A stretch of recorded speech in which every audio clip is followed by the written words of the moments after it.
یہ مشکلات جو سامنے کھڑی ہیں، ایک آپ کو پیغام دینا چاہتا ہوں، اور میں ان پاکستانیوں کو بھی جو 7.5 لاکھ پاکستانی ملک چھوڑ کے چلے گئے ہیں ان پچھلے 7 مہینے میں، اور یہ جو ہماری انڈسٹری بند ہو رہی ہے اور ہمارے انڈسٹریلسٹ بھی باہر جا رہے ہیں ملک سے، میں ان سب کو کہنا چاہتا ہوں کہ دیکھیں، جب قوم میں مشکل وقت آتا ہے نا، تو آپ چھوڑ کے باہر نہیں بھاگ جاتے، آپ کھڑے ہو کے مقابلہ کرتے ہیں اس کا، اور پھر مشکلیں حل ہو جاتی ہیں۔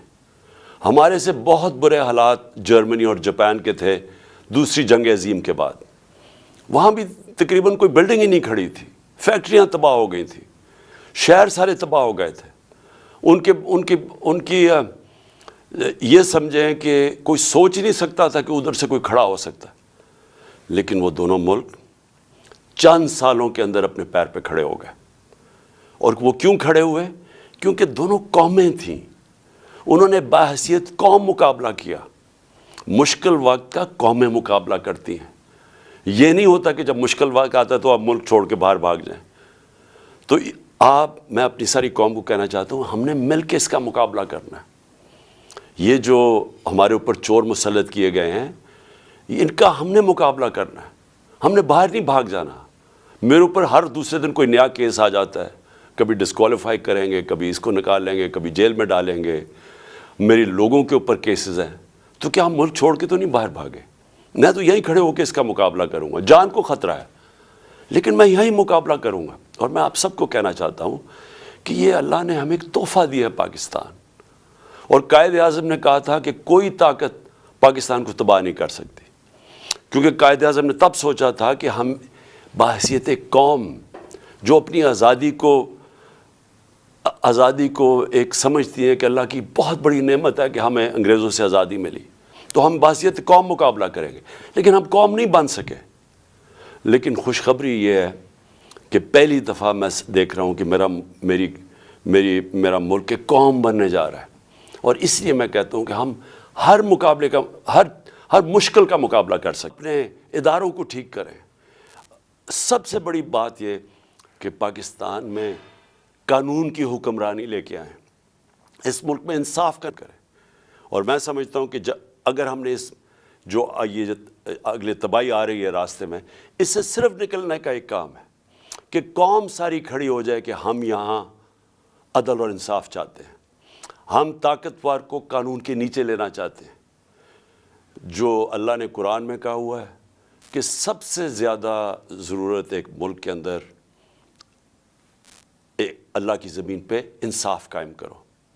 نبی صلی اللہ علیہ وسلم نے بھی کہا ہوا ہے کہ بڑی قومیں تباہ ہوئیں جدھر طاقتور کے لیے چوری کرتا تھا تو اس کو نہیں پکڑتے تھے، کمزور کو پکڑتے تھے، وہ تباہ ہو جاتی تھی۔ اور حضرت ابو بکر جب خلیفہ بنے، حضرت عمر جب خلیفہ بنے، دونوں نے پہلی تقریروں میں کہا کہ ہم انصاف قائم کریں گے، طاقتور کو قانون کے نیچے لے کے آئیں گے۔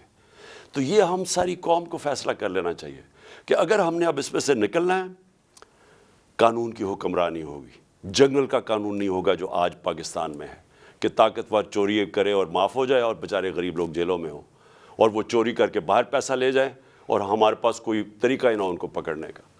تو میں اب جس کے لیے میں نے آج یہ پریس کانفرنس کی ہے، کیونکہ پہلا سال تھا تو میں نے آپ سب کو تیار کرنا تھا ساروں کو، تاکہ میں بھی انشاءاللہ ٹھیک ہو رہا ہوں، تو ہم نے سب نے مل کے اب اس کا مقابلہ کرنا ہے۔ بھاگتے نہیں ہیں، مقابلہ کرتے ہیں۔ لیکن آج میں نے جو میڈیا ٹاک کیا وہ اس لیے کہ ہم نے جب سیلاب آیا پاکستان میں تو ہم نے پیسہ اکٹھا کیا۔ میں شوکت خانم کے لیے 30 سال سے پیسہ اکٹھا کر رہا ہوں، نمل یونیورسٹی کے لیے پچھلے 15 سال سے پیسہ اکٹھا کر رہا ہوں، اس سے بھی زیادہ 17 سال سے، تحریک انصاف کے لیے بھی 17 سال سے پیسہ اکٹھا کر رہا ہوں۔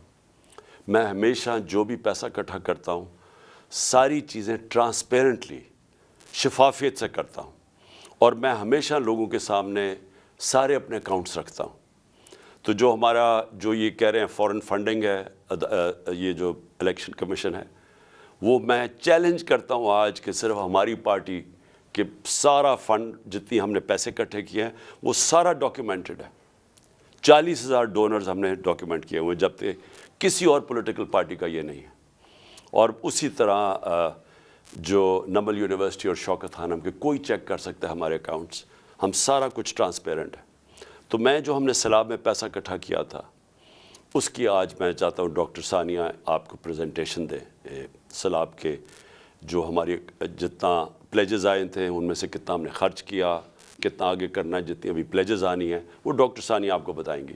میں صرف ایک چیز کہنا چاہتا ہوں کہ یہ جو سیلاب تھا اس نے پاکستان کے گورننس سسٹم کو پبلک کے سامنے لے کے آیا کہ کون سی حکومت نے کتنی تیاری کی تھی کہ اگر سیلاب جیسا ایک اوپر سے عذاب آتا ہے، ایک مشکل وقت آتا ہے تو ہم اس کا کیسے مقابلہ کریں گے۔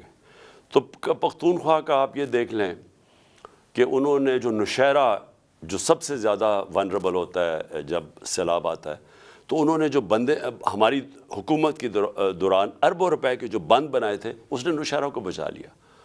اس کے بعد جو پنجاب میں دو جگہ، ایک تونسا شہر، وہ اگر وہاں انویسٹمنٹ نہ اربوں روپے کی جاتی اس کی پروٹیکشن میں تو وہ ڈوب گیا تھا سارا۔ اور پھر جو لاہور کے اندر انڈر گراؤنڈ واٹر ٹینکس بنائے ہیں یہ ہمارے حکومت کے دوران، تو جب لاہور میں پانی آتا ہے وہ کھڑا نہیں ہوتا، وہ ٹینکس میں چلا جاتا ہے، وہ پانی سے پھر پودوں کے پانی دینے کے لیے استعمال کیا جاتا ہے۔ لیکن سندھ کے اندر سب سے بڑی بات یہ ہے کہ کیونکہ سندھ کا فلیٹ ہے، اس کے لیے بہت ضروری تھا کہ جب پانی آتا ہے تو وہ ڈرین کر سکے۔ تو جو رائٹ بینک آؤٹ فال کینال بنائی گئی تھی وہ پانی کو ڈرین کر کے لے کے جانا تھا سمندر میں۔ اب وہ 2020 میں وابڈا نے ہماری حکومت کے دوران وہ جو اپنا انہوں نے ایریا کمپلیٹ کینال کا جو کمپلیٹ کرنا تھا وہ کر دیا تھا۔ انہوں نے 7 شہر تک وابڈا نے جو رائٹ بینک آؤٹ فال کینال کہا تھا وہ پورا کر دیا تھا، لیکن جو آگے سندھ حکومت تھی اس نے وہاں سے آگے لے کے جانا تھا پانی سمندر تک، وہ نہیں انہوں نے کیا۔ اس کی وجہ سے تباہی بہت زیادہ مچی ادھر، آپ کے سامنے سندھ کے حالات تھے۔ اور اس میں سارے جو ہمارے لوگ ہیں وہاں بتاتے ہیں کہ بدنیتی بھی تھی، طاقتور نے اپنی زمینیں بچانے کے لیے کمزور کی زمینیں ڈبو دیں، یہ ساری ہمیں رپورٹس ہیں۔ تو ہم نے فیصلہ کیا تھا کہ جو بھی پیسہ اکٹھا ہوگا وہ ہم سارے پنجاب میں دیں گے، سارے صوبوں کو دیں گے۔ تو جو سندھ کا پیسہ تھا وہ ابھی ڈاکٹر ثانیہ آپ کو بتائیں گی، ہم ان سے جو ڈیٹا مانگ رہے ہیں سندھ حکومت سے اور NDMA سے، وہ ہمیں ڈیٹا ہی نہیں دے رہے۔ تو تاکہ ہم نے 1 ارب کا فیصلہ کیا تھا سندھ میں بانٹنے کا، لیکن اس کا ڈیٹا ہی نہیں مل رہا۔ تو ڈاکٹر ثانیہ آپ کو ساری اس کی ڈیٹیلز دیں گی۔ تو ڈاکٹر ثانیہ پلیز اب ذرا آپ لوگوں کے سامنے جو بھی کتنا پیسہ اکٹھا ہوا، کتنا آنا ہے اور وغیرہ پلیز لوگوں کے سامنے بتائیں۔ بسم اللہ الرحمن الرحیم۔ بہت شکریہ چیئرمین صاحب۔ سب سے پہلے تو میں تمام سننے والوں کو نئے سال کی مبارکباد پیش کرنا چاہتی ہوں، اور خدا کرے کہ اللہ تعالیٰ یہ نیا سال ہمارے ملک کے لیے خیر کا سبب بنا